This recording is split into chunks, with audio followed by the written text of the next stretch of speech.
Hi everyone, welcome back to Manju's maths. Manju's മാത്സിൻ്റെ ഇന്നത്തെ ക്ലാസ്സിലേക്ക് എല്ലാ കൂട്ടുകാർക്കും സ്വാഗതം. അപ്പോൾ ഇന്നത്തെ ക്ലാസ്സിൽ നമ്മൾ പഠിക്കാനായിട്ട് പോകുന്നത് 10th പ്രിലിംസിന് ഇമ്പോർട്ടൻ്റ് ആയിട്ടുള്ള കേരളം അടിസ്ഥാന വിവരങ്ങളുമായി ബന്ധപ്പെട്ട കുറച്ച് പോയിൻറ്റ്സ് ആണ്. ഓക്കെ, അപ്പോൾ നമുക്ക് നേരെ ക്ലാസ്സിലോട്ട് കിടക്കാം. ഫസ്റ്റ് പോയിൻ്റ്, കേരള സംസ്ഥാനത്തിൻ്റെ ഭൂവിസ്തൃതി എത്ര? കേരള സംസ്ഥാനത്തിൻ്റെ ഭൂവിസ്തൃതി എത്ര? 38,863 ചതുരശ്ര കിലോമീറ്ററാണ്. കേരള സംസ്ഥാനത്തിൻ്റെ ഭൂവിസ്തൃതി എത്ര എന്ന് ചോദിച്ചു കഴിഞ്ഞാൽ 38,863 ചതുരശ്ര കിലോമീറ്ററാണ്. അടുത്ത പോയിൻ്റ്, ഇന്ത്യൻ ഭൂവിസ്തൃതിയിൽ കേരളത്തിൻ്റെ വിസ്തൃതി എത്ര ശതമാനമാണ്? ഇന്ത്യൻ ഭൂവിസ്തൃതിയിൽ കേരളത്തിൻ്റെ വിസ്തൃതി എത്ര ശതമാനമാണ്? 1.18% ഇന്ത്യൻ ഭൂവിസ്തൃതിയിൽ കേരളത്തിൻ്റെ വിസ്തൃതി എന്ന് ചോദിച്ചു കഴിഞ്ഞാൽ 1.18%. നെക്സ്റ്റ് പോയിൻ്റ്, ഇന്ത്യൻ സംസ്ഥാനങ്ങൾക്കിടയിൽ വലുപ്പത്തിൽ കേരളത്തിൻ്റെ സ്ഥാനം എത്ര? ഇന്ത്യൻ സംസ്ഥാനങ്ങൾക്കിടയിൽ വലുപ്പത്തിൽ കേരളത്തിൻ്റെ സ്ഥാനം ചോദിച്ചു കഴിഞ്ഞാൽ 21ാം സ്ഥാനമാണ്. അടുത്ത പോയിൻ്റ്, കേരളത്തിൻ്റെ തീരദേശ ദൈർഘ്യം എത്ര? കേരളത്തിൻ്റെ തീരദേശ ദൈർഘ്യം എത്ര? 580 കിലോമീറ്ററാണ്. 580 കിലോമീറ്റർ. കേരളത്തിൻ്റെ തീരദേശ ദൈർഘ്യം എത്ര? 580 കിലോമീറ്ററാണ്. നെക്സ്റ്റ് പോയിൻ്റ്, കേരളത്തിൻ്റെ അക്ഷാംശീയ സ്ഥാനം. കേരളത്തിൻ്റെ അക്ഷാംശീയ സ്ഥാനം എത്ര എന്നാണ് ചോദിച്ചിരിക്കുന്നത്. വടക്കൻ അക്ഷാംശം 8 ഡിഗ്രി 17 മിനിറ്റിനും 8 ഡിഗ്രി 17 മിനിറ്റിനും 12 ഡിഗ്രി 47 മിനിറ്റിനും മധ്യയാണ്. അതായത് 8 ഡിഗ്രി 17 മിനിറ്റിനും 12 ഡിഗ്രി 47 മിനിറ്റിനും മധ്യയാണ് കേരളത്തിൻ്റെ അക്ഷാംശീയ സ്ഥാനം. നെക്സ്റ്റ്, കേരളത്തിൻ്റെ രേഖാംശീയ സ്ഥാനമാണ് ചോദിക്കുന്നത്. കേരളത്തിൻ്റെ രേഖാംശീയ സ്ഥാനം എത്ര? കിഴക്കൻ രേഖാംശം 74 ഡിഗ്രി 27 മിനിറ്റിനും 77 ഡിഗ്രി 37 മിനിറ്റിനും മധ്യയാണ്. കേരളത്തിൻ്റെ രേഖാംശീയ സ്ഥാനം ചോദിച്ചു കഴിഞ്ഞാൽ കിഴക്കൻ രേഖാംശം 74 ഡിഗ്രി 27 മിനിറ്റിനും 77 ഡിഗ്രി 37 മിനിറ്റിനും മധ്യയാണ്. നെക്സ്റ്റ് പോയിൻ്റ്, കേരളത്തിൻ്റെ അക്ഷാംശീയ രേഖാംശീയ വ്യാപ്തികൾ എത്ര? കേരളത്തിൻ്റെ അക്ഷാംശീയ രേഖാംശീയ വ്യാപ്തികൾ എത്ര? 4 ഡിഗ്രിയും 3 ഡിഗ്രിയുമാണ്. അതായത് അക്ഷാംശീയ വ്യാപ്തി 4 ഡിഗ്രിയാണ്, രേഖാംശീയ വ്യാപ്തി 3 ഡിഗ്രിയാണ്. അടുത്തത്, കേരളത്തിലെ ആകെ ജനസംഖ്യ എത്ര? കേരളത്തിലെ ആകെ ജനസംഖ്യ എത്ര? 3,34,6,061 ആണ് കേരളത്തിലെ ആകെ ജനസംഖ്യ. ഇത് 2011 സെൻസസ് പ്രകാരമാണ്. അതായത് കേരളത്തിലെ ആകെ ജനസംഖ്യ ചോദിച്ചു കഴിഞ്ഞാൽ 3,34,6,061 ആണ് 2011 സെൻസസ് പ്രകാരം. നെക്സ്റ്റ് പോയിൻ്റ്, കേരളത്തിൻ്റെ അയൽ സംസ്ഥാനങ്ങളുടെ എണ്ണം എത്ര? കേരളത്തിൻ്റെ അയൽ സംസ്ഥാനങ്ങളുടെ എണ്ണം എത്രയാണ്? 2 ആണ്. അടുത്ത പോയിൻ്റ്, ഇന്ത്യൻ ജനസംഖ്യയിൽ കേരള ജനസംഖ്യയുടെ ശതമാനം എത്ര? 2.76%.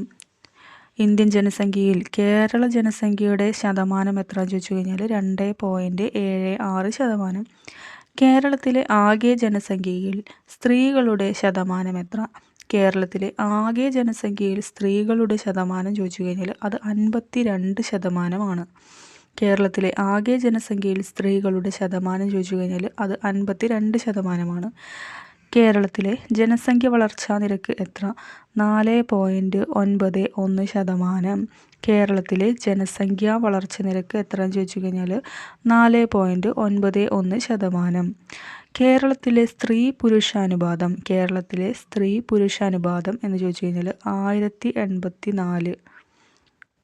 അതായത് 1084 സ്ത്രീകളാണ്. അതായത് കേരളത്തിലെ സ്ത്രീ പുരുഷാനുപാതം ചോദിച്ചു കഴിഞ്ഞാൽ 1000 പുരുഷന് 1084 സ്ത്രീകളാണ്. ഓക്കെ, 1000 പുരുഷന്മാർക്ക് 1054 സ്ത്രീകളാണുള്ളത്.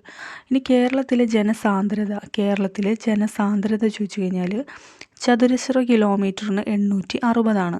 കേരളത്തിലെ ജനസാന്ദ്രത ചോദിച്ചു കഴിഞ്ഞാൽ ചതുരശ്ര കിലോമീറ്ററിന് 860 ആണ്. ഏറ്റവും ഉയർന്ന സ്ത്രീ പുരുഷാനുപാതമുള്ള ജില്ല ഏത്? ഏറ്റവും ഉയർന്ന സ്ത്രീ പുരുഷാനുപാതമുള്ള ജില്ല ഏത് ചോദിച്ചു കഴിഞ്ഞാൽ അത് കണ്ണൂരാണ്. കണ്ണൂരാണ്. അപ്പോൾ ഏറ്റവും കുറവ് സ്ത്രീ പുരുഷാനുപാതമുള്ള ജില്ല ഏതെന്ന് ചോദിച്ചു കഴിഞ്ഞാൽ അത് ഇടുക്കിയാണ്. ഒന്നുകൂടി റിപ്പീറ്റ് ചെയ്യാം. ഏറ്റവും ഉയർന്ന സ്ത്രീ പുരുഷാനുപാതമുള്ള ജില്ല ഏതെന്ന് ചോദിച്ചു കഴിഞ്ഞാൽ അത് കണ്ണൂരാണ്. ഏറ്റവും കുറവ് സ്ത്രീ പുരുഷാനുപാതമുള്ള ജില്ല ചോദിച്ചു കഴിഞ്ഞാൽ അത് ഇടുക്കിയാണ്. ഇനി ജനസാന്ദ്രത ഏറ്റവും കൂടിയ ജില്ല ചോദിച്ചു കഴിഞ്ഞാൽ അത് തിരുവനന്തപുരമാണ്. ജനസാന്ദ്രത ഏറ്റവും കുറഞ്ഞ ജില്ല ചോദിച്ചു കഴിഞ്ഞാൽ അത് ഇടുക്കിയാണ്. ജനസാന്ദ്രത ഏറ്റവും കൂടിയ ജില്ല തിരുവനന്തപുരവും ജനസാന്ദ്രത ഏറ്റവും കുറഞ്ഞ ജില്ല ഇടുക്കിയുമാണ്. ഇനി നെക്സ്റ്റ് പോയിന്റ് എന്ന് പറഞ്ഞു കഴിഞ്ഞാൽ കേരളത്തിലെ സാക്ഷരതാ നിരക്ക് എത്രയാണ്? കേരളത്തിലെ സാക്ഷരതാ നിരക്ക് 93.91%. കേരളത്തിലെ സാക്ഷരതാ നിരക്ക് 93.91%. അടുത്ത പോയിന്റ്, കേരളത്തിൽ നിന്നുള്ള ആകെ പാർലമെൻറ്റ് അംഗങ്ങളാണ് 29. കേരളത്തിൽ നിന്നുള്ള ആകെ പാർലമെൻറ്റ് അംഗങ്ങളുടെ എണ്ണം 29. കേരളത്തിലെ ലോക്സഭാ മണ്ഡലങ്ങളുടെ എണ്ണം ചോദിച്ചു കഴിഞ്ഞാൽ 20ആണ്. കേരളത്തിലെ ലോക്സഭാ മണ്ഡലങ്ങളുടെ എണ്ണം 20ആണ്. കേരളത്തിൽ നിന്നുള്ള രാജ്യസഭാ അംഗങ്ങളുടെ എണ്ണം 9ആണ്. കേരളത്തിൽ നിന്നുള്ള രാജ്യസഭാ അംഗങ്ങൾ 9ആണ്. അപ്പോൾ ഒന്നുകൂടി റിപ്പീറ്റ് ചെയ്യാം. കേരളത്തിൽ നിന്നുള്ള ആകെ പാർലമെൻറ്റ് അംഗങ്ങളുടെ എണ്ണം 29ആണ്. കേരളത്തിലെ ലോക്സഭാ മണ്ഡലങ്ങൾ 20ആണ്. കേരളത്തിൽ നിന്നുള്ള രാജ്യസഭാ അംഗങ്ങളുടെ എണ്ണം 9ആണ്. നെക്സ്റ്റ് പോയിന്റ്, കേരളത്തിലെ ആകെ നിയമസഭാ മണ്ഡലങ്ങൾ എത്ര? കേരളത്തിലെ ആകെ നിയമസഭാ മണ്ഡലങ്ങൾ 140ആണ്. കേരളത്തിലെ ആകെ നിയമസഭാ മണ്ഡലങ്ങളുടെ എണ്ണം 140ആണ്. ലോക്സഭയിലെ കേരളത്തിലെ സംവരണ മണ്ഡലങ്ങളുടെ എണ്ണമാണ് എത്ര? 2. ലോക്സഭയിലെ കേരളത്തിലെ സംവരണ മണ്ഡലങ്ങളുടെ എണ്ണം ചോദിച്ചു കഴിഞ്ഞാൽ അത് 2ആണ്. അത് ഏതൊക്കെയാണെന്ന് ചോദിച്ചു കഴിഞ്ഞാൽ ആലത്തൂരും മാവേലിക്കരയാണ്. ലോക്സഭയിലെ കേരളത്തിലെ സംവരണ മണ്ഡലങ്ങളുടെ എണ്ണം എത്രയെന്ന് ചോദിച്ചു കഴിഞ്ഞാൽ അത് 2 എണ്ണമാണ്. അത് ഏതൊക്കെയാണെന്ന് ചോദിച്ചു കഴിഞ്ഞാൽ മാവേലിക്കരയും ആലത്തൂരുമാണ്. അടുത്ത പോയിന്റ്, ഏറ്റവും കൂടുതൽ നിയമസഭാ മണ്ഡലങ്ങളുള്ള ജില്ല മലപ്പുറമാണ്. ഏറ്റവും കൂടുതൽ നിയമസഭാ മണ്ഡലങ്ങളുള്ള ജില്ല ഏതെന്ന് ചോദിച്ചു കഴിഞ്ഞാൽ അത് മലപ്പുറമാണ്. ഏറ്റവും കുറച്ച് നിയമസഭാ മണ്ഡലങ്ങളുള്ള ജില്ല ചോദിച്ചു കഴിഞ്ഞാൽ അത് വയനാടാണ്. ഏറ്റവും കൂടുതൽ നിയമസഭാ മണ്ഡലങ്ങളുള്ള ജില്ല മലപ്പുറവും ഏറ്റവും കുറവ് നിയമസഭാ മണ്ഡലങ്ങളുള്ള ജില്ല വയനാടുമാണ്. നിയമസഭയിലെ ആകെ സംവരണ മണ്ഡലങ്ങൾ 16ആണ്. നിയമസഭയിലെ ആകെ സംവരണ മണ്ഡലങ്ങൾ 16ആണ്. അപ്പോൾ നമ്മൾ പഠിച്ചു ലോക്സഭയിലെ കേരളത്തിലെ സംവരണ മണ്ഡലങ്ങളുടെ എണ്ണം 2ആണ്. നിയമസഭയിലെ ആകെ സംവരണ മണ്ഡലങ്ങളുടെ എണ്ണം 16ആണ്. ഇനി അടുത്ത പോയിന്റ്, കേരള നിയമസഭയിലെ പട്ടികജാതി സംവരണ മണ്ഡലങ്ങളുടെ എണ്ണം 14ആണ്. കേരള നിയമസഭയിലെ പട്ടികജാതി സംവരണ മണ്ഡലങ്ങളുടെ എണ്ണം 14ആണ്. കേരളത്തിലെ പട്ടികവർഗ സംവരണ നിയമസഭാ മണ്ഡലങ്ങളുടെ എണ്ണം 2ആണ്. അപ്പോൾ ഒന്നുകൂടി റിപ്പീറ്റ് ചെയ്യാം. നിയമസഭയിലെ ആകെ സംവരണ മണ്ഡലങ്ങൾ എത്രയാണ്? 16 ആണെന്ന് നമ്മൾ പഠിച്ചു. അതിൽ 14 എണ്ണം പട്ടികജാതി സംവരണ മണ്ഡലങ്ങളും 2 എണ്ണം പട്ടികവർഗ സംവരണ മണ്ഡലങ്ങളുമാണ്. നെക്സ്റ്റ് പോയിന്റ്, കേരളത്തിലെ പട്ടികവർഗ സംവരണ നിയമസഭാ മണ്ഡലങ്ങൾ ഏതൊക്കെയാണെന്ന് ചോദിച്ചു കഴിഞ്ഞാൽ മാനന്തവാടി സുൽത്താൻ ബത്തേരിയാണ്. അപ്പോൾ കേരളത്തിലെ പട്ടികവർഗ സംവരണ നിയമസഭാ മണ്ഡലങ്ങളുടെ എണ്ണം 2 പഠിച്ചു. അത് ഏതൊക്കെയാണെന്ന് ചോദിച്ചു കഴിഞ്ഞാൽ മാനന്തവാടിയും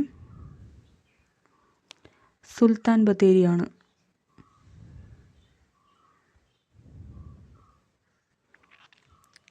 ഓക്കെ, ഇനി അടുത്ത പോയിന്റ്, കേരളത്തിലെ ആകെ ജില്ലകൾ നമുക്കറിയാം 14ആണ്. കേരള സംസ്ഥാനം നിലവിൽ വരുമ്പോഴുണ്ടായിരുന്ന ജില്ലകളുടെ എണ്ണം എത്രയാണെന്ന് ചോദിച്ചു കഴിഞ്ഞാൽ അത് 5ആണ്. കേരള സംസ്ഥാനം നിലവിൽ വരുമ്പോഴുണ്ടായിരുന്ന ജില്ലകളുടെ എണ്ണം 5ആണ്. അവ ഏതൊക്കെയാണെന്ന് ചോദിച്ചു കഴിഞ്ഞാൽ തിരുവനന്തപുരം, കൊല്ലം, കോട്ടയം, തൃശ്ശൂർ, മലബാർ. ഏതൊക്കെയാണ് കേരള സംസ്ഥാനം നിലവിൽ വരുമ്പോഴുണ്ടായിരുന്ന ജില്ലകൾ എന്ന് ചോദിച്ചു കഴിഞ്ഞാൽ തിരുവനന്തപുരം, കൊല്ലം, കോട്ടയം, തൃശ്ശൂർ, മലബാർ.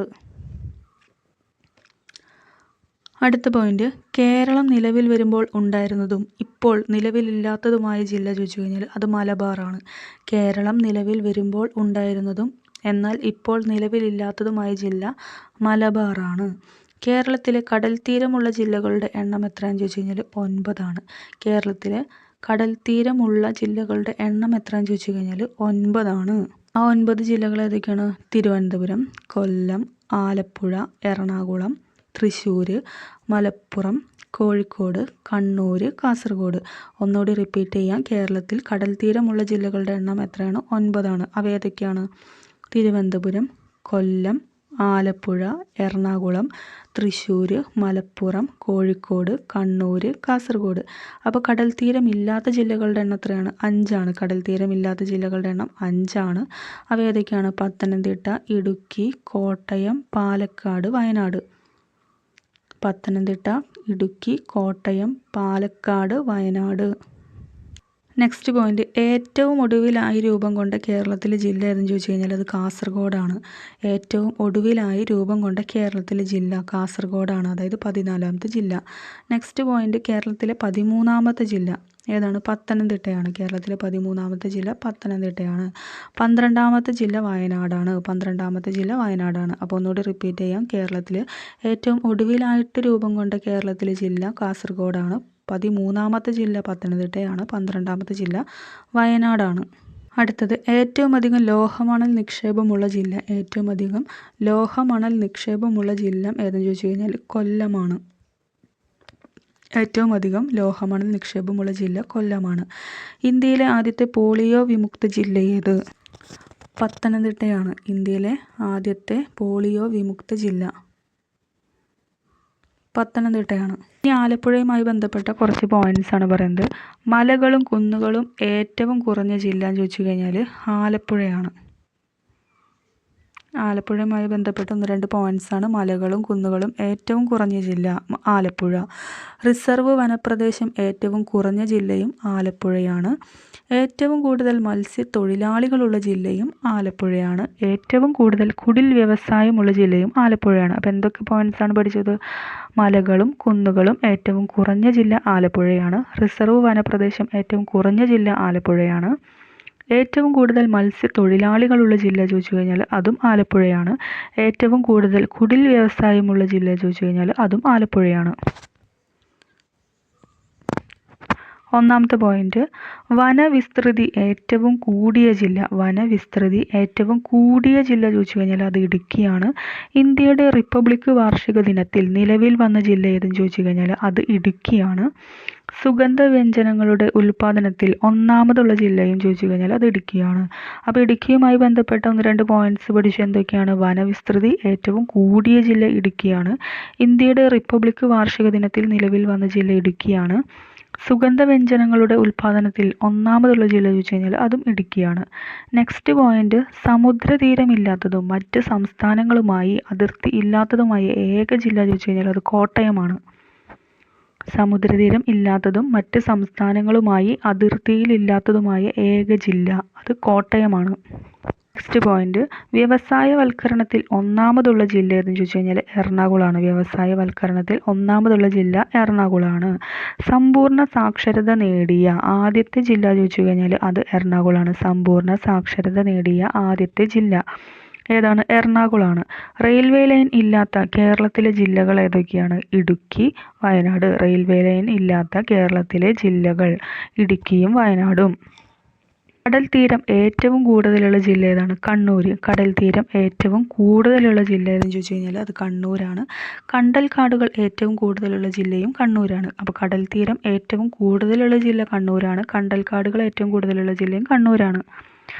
അടുത്ത പോയിന്റ്, 2 സംസ്ഥാനങ്ങളുമായി അതിർത്തി പങ്കിടുന്ന ഏക ജില്ല ചോദിച്ചു കഴിഞ്ഞാൽ അത് വയനാടാണ്. 2 സംസ്ഥാനങ്ങളുമായിട്ട് അതിർത്തി പങ്കിടുന്ന ഏക ജില്ല ചോദിച്ചു കഴിഞ്ഞാൽ അത് വയനാടാണ്. ഏറ്റവും കൂടുതൽ നദികൾ ഒഴുകുന്ന ജില്ല കാസർഗോഡാണ്. ഏറ്റവും കൂടുതൽ നദികൾ ഒഴുകുന്ന ജില്ല കാസർഗോഡാണ്. ഏറ്റവും കൂടുതൽ നദികൾ ഒഴുകുന്ന ജില്ല കാസർഗോഡാണ്. ഓക്കെ, അപ്പോൾ ഇന്നത്തെ ക്ലാസ് ഇവിടെ വൈൻഡപ്പ് ചെയ്യാണ്. ഈ ഒരു ക്ലാസ്സിൽ നമ്മൾ കേരളം അടിസ്ഥാന വിവരങ്ങൾ എന്ന് പറയുന്ന ആ ഒരു ടോപ്പിക്കിൽ കുറച്ച് ഇമ്പോർട്ടൻറ്റ് പോയിൻറ്റ്സ് ആണ് നമ്മൾ പഠിച്ചത്. ഇനി ബാക്കിയുള്ള പോയിൻറ്റ്സുമായിട്ട് നമുക്ക് അടുത്ത ക്ലാസ്സിൽ വീണ്ടും കാണാം. ക്ലാസ് ഇഷ്ടപ്പെട്ടെങ്കിൽ തീർച്ചയായും നിങ്ങൾ ലൈക്ക് ചെയ്യുക, ഷെയർ ചെയ്യുക, സബ്സ്ക്രൈബ് ചെയ്യുക, സപ്പോർട്ട് ചെയ്യുക. ഓക്കെ, അപ്പോൾ നെക്സ്റ്റ് ക്ലാസ്സിൽ നമുക്ക് വീണ്ടും കാണാം. താങ്ക്